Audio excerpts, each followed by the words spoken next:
Hazrat Abu Sa'id Khudri radiyallahu anhu states, we set out for performing Hajj or Umrah, whereas Ibn Sa'id was along with us.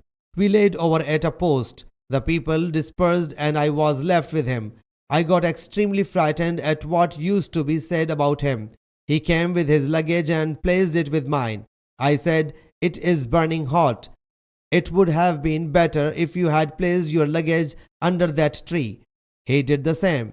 Then some goats came and he brought a bowl full of milk and said to me, O Abu Sa'id, drink it. I said, it is a scorcher and the milk is also hot. But the reason was that I didn't want to take milk from his hand. He said, Abu Sa'id, owing to the talk of the people about me, I want to take a piece of rope, hang it from a tree and get out myself.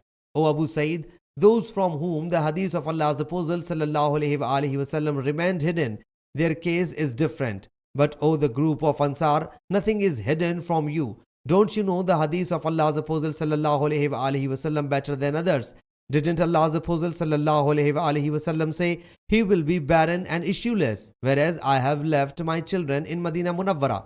Didn't Allah's Apostle ﷺ say that he would not be able to enter Makkah Mukarramah and Medina Munawwara, whereas I have come from Medina Munawwara and am going to Makkah Mukarramah?